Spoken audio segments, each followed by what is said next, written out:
Important to them from a business and a personal perspective. You know, you'll find men all over the world who are huge advocates of bringing women into senior positions. In fact, in almost all cases where there's a lot of senior women, it's because a male CEO has taken that role. As men, we have a vested interest in closing the gender gap on both a business and a personal level.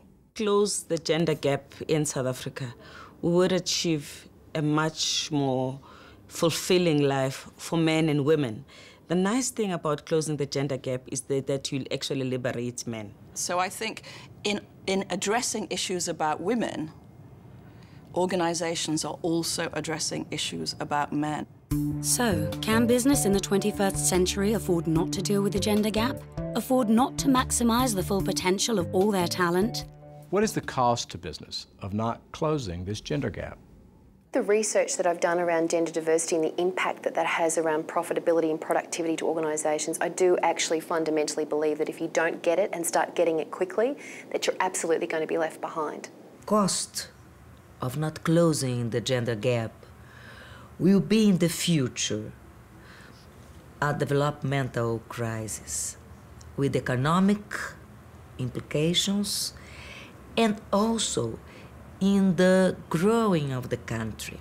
I have a client who actually lost a very big piece of business because the target came back to them after they'd done enormous proposals and said, well, look, we'd love to give you this piece of business, but unfortunately you don't have any senior women on the team.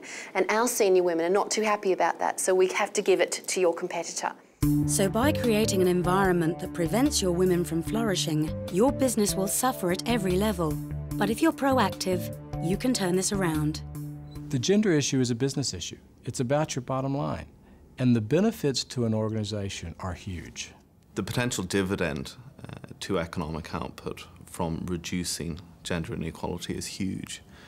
For the US, to raise female employment levels to male employment levels would raise GDP by 7 to 8 percentage points. For continental Europe, by 9 percentage points.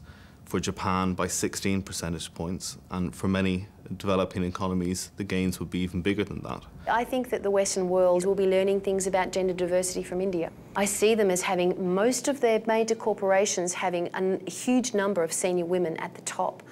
And there's a huge body of research which says that organisations which have at least 3 or 4 women in senior management roles are 30% more profitable than companies that are not. We will see women, perhaps, as we have seen women recently in America and in Europe, of being engines of economic growth. So the potential benefits of closing the gender gap are massive.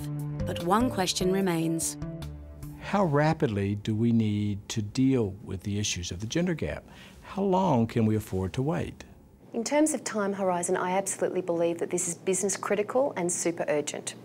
So I think that if organisations don't get with the program really quickly, your women will leave and they will start going to organisations that they perceive to be gender friendly. The simple truth is that unless companies act now, they will either lose their women or their women will stay in middle management roles. The leading companies of the world in 2050 have no choice.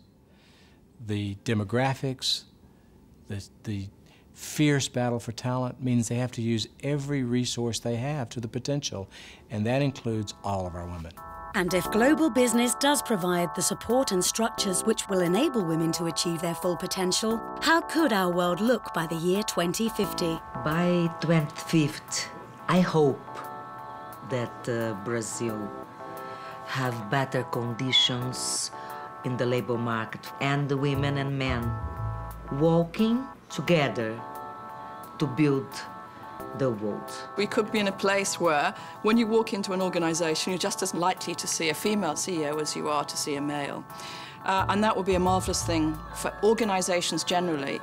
I do think it's possible that some countries in the developing world will actually leapfrog countries in the developed world in terms of closing, in terms of the speed with which they close the gender gap. By the year 2050, certainly in the Arab region, maintaining the reforms and watching the Arab women enhance their role in the private sector, we will be moving towards parity. It will be a world where it will be normal to see a workforce which represents both males and females.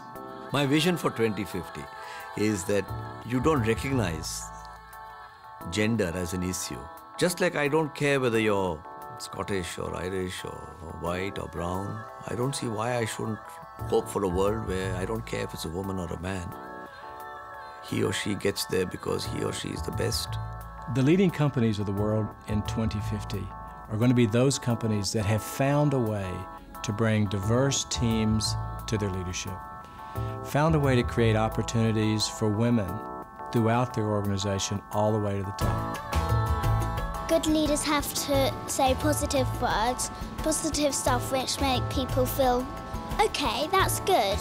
I want to have children, but I still want to go to work because their father can look after them. I think everybody should do what they want to do because it's a bit sad if people say you're not allowed to do that job. I think it'd be good to have a world where everybody's equal and it doesn't matter what colour skin you have, whether you're man or woman or what religion you believe, that you get to have whatever chances you want to have.